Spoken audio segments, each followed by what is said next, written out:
Within some teens, there is a capability to commit evil so horrific that it goes against all comprehension. For some, this kind of evil may be driven by jealousy, rage, or even betrayal. In the case of the teens in this video, it was a twisted and uncontrolled sexual desire that led them to commit murders so sickening that they'll make your stomach turn. First, we have the case of Jose Amaya-Guardado, a quiet teenager simply trying to build a better future, was lured into the Florida woods by so-called friends, only to be hacked to death with a machete in a gruesome, premeditated act of pure evil. Then we have Amber Gibson, who trusted the one person meant to protect her, her own brother, only for him to commit the ultimate betrayal, assaulting and murdering her before abandoning her body in the cold night. Finally, we have Cameron Finegan, whose life took an unimaginably evil turn when his involvement with an infamous Satanist group nearly led to the death of an innocent young girl. These cases, while all very different, share a very haunting similarity. They all involve innocence destroyed by those who should have never had the power to take it. Let's keep watching to see how they unravel.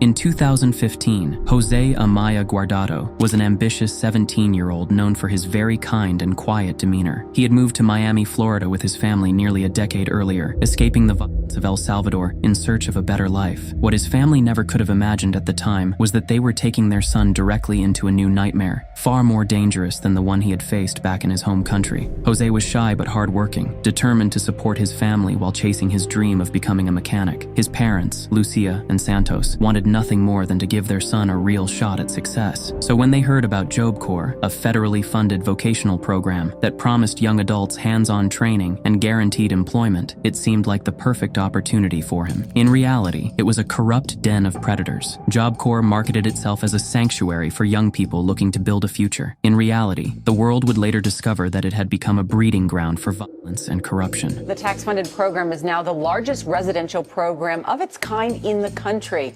But a CBS News investigation raises serious questions over how well some Job Corps centers are doing. Many students who were a part of this Miami-based Job Corps situation had come from extremely desperate situations. It was an open secret that many students were there as an alternative to jail and had been placed in the program by court order. For many, it was this or potentially spending years behind bars. Jose's kind and trusting nature made him a particularly easy target for those involved in this program who were hoping to prey on vulnerable young people. When Jose first arrived at Job Corps in Homestead, Florida, he was assigned a roommate. His name was Kahim Arbello, and he was a 20-year-old with a reputation for being a troublemaker who would sell illegal substances around the campus. Kahim had a circle of friends who all also had similar reputations and criminal pasts. They included Kahim's girlfriend, 18-year-old Desiree Strickland, as well as 18-year-old Jonathan Lucas and 19-year-old Christian Colin. They all lived and attended school at Homestead Job Corps. This is the last group of people that any protective parent would ever want their child to be around. But Jose's parents, miles away, could do nothing to protect their son from these monsters. For 2 months straight, this group of thugs absolutely tormented Jose. They considered him to be an outsider and too weak to fight back. What they did to him was much worse than any kind of childish bullying. It was pure evil. But Kahim and his pals weren't satisfied with just torturing Jose. They decided to take their fun up a notch and plan his murder. None of them had any real reason for wanting to do this to Jose. He had never done anything to them. These were simply a group of people who enjoyed causing pain to others. The group spent 2 weeks planning the murder and even planted what they would use as the murder weapon, a machete, in a wooded area on the campus. They also dug a hole in the ground that they planned to bury him in. Then, on June 28, 2015, they put their plan into motion. On that particular day, Jose had asked the staff for permission to leave campus to buy snacks, something that the school allowed. He planned to quickly grab something to eat and then come back right away. Unfortunately, his bullies intercepted him. Kahim and the others targeted Jose when he was alone and then lured him out into the woods, making him believe they just wanted to hang out. Maybe Jose had hoped that they were finally coming around and wanted to settle their differences. Unfortunately, this couldn't have been further from the truth. Once they were far enough from the campus, the nightmare began. Each member of the group took their turn in what would become a viciously violent and unimaginably cruel attack. Kahim was the first to sweep the machete they had planted in the woods into Jose's head and face. It shattered his bones and left him lying helpless and bleeding on the ground, yet still alive. But they were far from being done yet. In an act of pure evil, Jose's killers forced him to crawl into the hole they had dug earlier. Then they started burying him alive. A short time later, Desiree Strickland returned to the group after slipping off into the woods to use the restroom. When she got back, she was absolutely furious to see what was going on, but not for the reason many may think. She was mad because the group had started to carry out the murder without her. She grabbed the machete herself and began taking part in the horrific brutality. As Jose gasped for air beneath the dirt, Kahim and Desiree stayed behind. That's when they did the unthinkable. They had right next to the grave as Jose slowly died, their hands still covered with his blood. Back on campus, nobody seemed to be concerned that Jose had never returned. However, when he failed to get in touch with his parents as he usually would, they contacted Job Corps directly. That's when they found out that Jose never returned from his snack run. Immediately, they knew that something was very wrong. But when they called the cops, officers told them they had to wait 72 hours before filing a missing person report. Jose was still only 17 years old at the time, so he was technically a minor. Everyone knows that every second counts when a child is missing, but the system had failed him completely yet again. Jose's family decided that they couldn't wait. If the cops wouldn't search for Jose, they would take matters into their own hands. They searched everywhere, desperate to find their son. Days later, Jose's brothers decided to comb through the thick woods surrounding Job Corps. As the sun began to set, they came across a scorched patch of land. Something about it felt off. As they stepped closer, they saw 2 feet sticking out of the ground. Jose's brother recognized his socks immediately. He collapsed, screaming for help, as the unimaginable reality crashed down on him. Their little brother was dead. The news shocked the community. Police say the attack happened Sunday, June 28th. According to the police report, the teen was lured into a wooded area near the school where the killers had already dug a grave and had a machete waiting. Investigators quickly turned their attention to Kahim and his gang. It didn't take them long to figure out that this group had been relentlessly tormenting Jose, but the actual truth of what they had done was worse than they ever could have imagined. When the group was confronted, the 3 men involved didn't take long to confess. Police say the 3 men have confessed, giving graphic details. Arbello allegedly swinging the machete as the others watched. The report states as the victim laid on the ground dying, he was ordered to lay in the grave. The body burned and buried. Then, according to the police report, Arbello and Strickland had sex in the woods before heading back to campus. But Desiree fought back, insisting that she was innocent.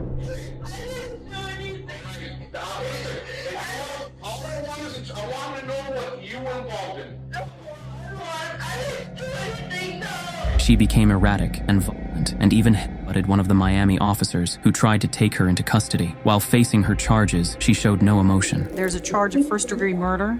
18-year-old Desiree Strickland, the latest arrest. She and 3 others. Murder with a deadly weapon. 20-year-old Kahim Arbello, 18-year-old Jonathan Lucas, and 19-year-old Christian Colon, all charged with murder in the death of 17-year-old Jose Guardado. Time and time again, she proved that she wasn't the least bit sorry for what she had done, nor were any of the rest of them. They had left a family completely devastated, and they didn't care. Santos Guardado asking only that the people responsible for taking the life of his son pay for what they've done. But despite the fact that all those who were responsible for horrific crimes had been captured and were later convicted, the justice that they faced was shockingly lenient. Initially, prosecutors sought the death penalty for all 5 suspects. However, in 2017, the charges were reduced. Jonathan Lucas received just 5 years in prison, while Christian Colon is expected to serve only probation. Desiree Strickland's sentence was maybe the one that is most shocking of all. After taking a plea deal, she received just 15 years behind bars. As for Kahim Arbello, the one who seems to be taking the majority of the blame for this horrific crime, he has yet to be sentenced.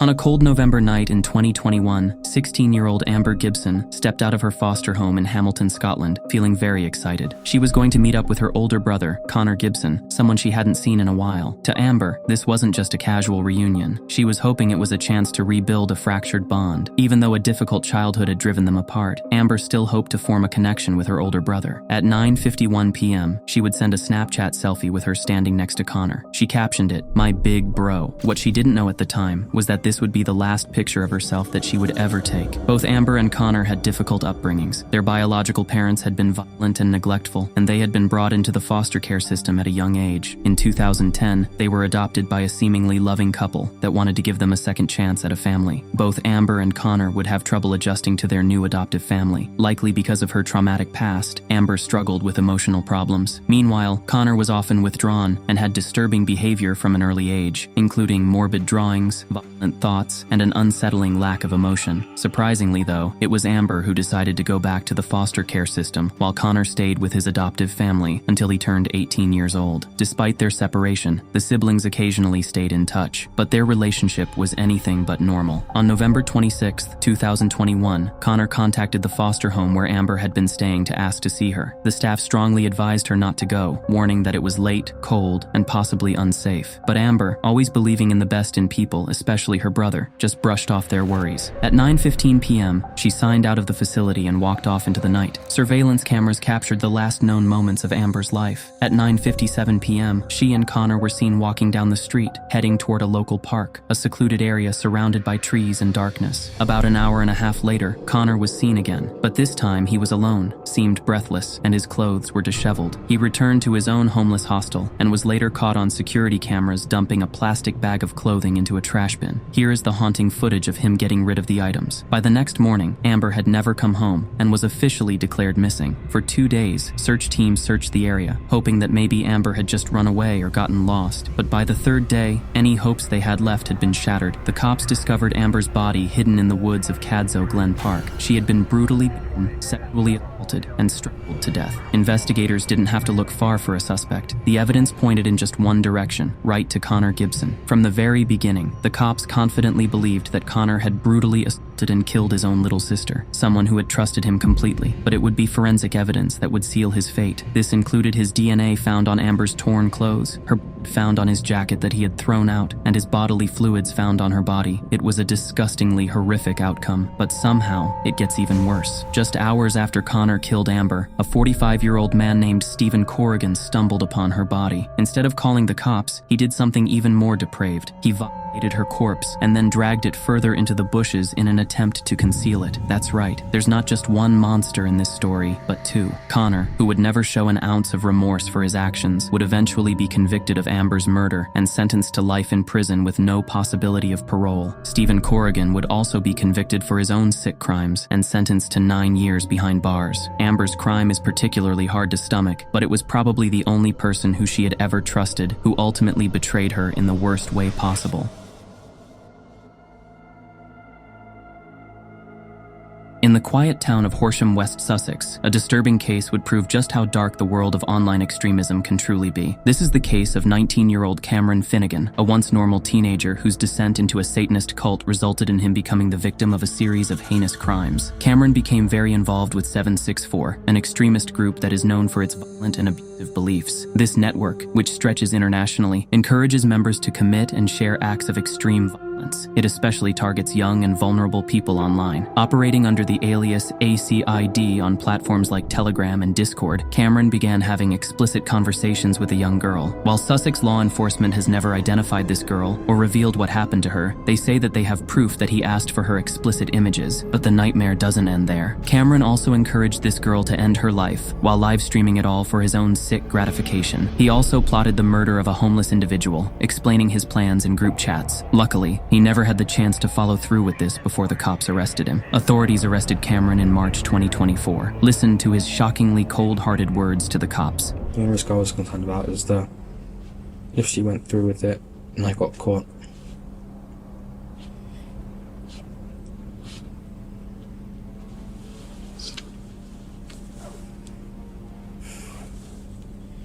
So you're concerned about, the only thing you're concerned about is if she went through with it and you got caught. A search of his residence revealed a tapestry depicting a satanic beast, a defaced Bible, and writings filled with violent symbols. Most terrifying of all was an 11-page document outlining methods for mass casualty attacks. He would later plead guilty to multiple charges, including encouraging self-harm and criminal damage. He was sentenced to just 6 years behind bars, but will be supervised when he is eventually released. Clearly, these cases prove that the worst kinds of evil can exist in everyone, even teenagers, and if it is not stopped, it can lead to unthinkable tragedy. Thanks for watching, and don't forget to like, subscribe, and leave a comment down below. Until next time, sleep tight.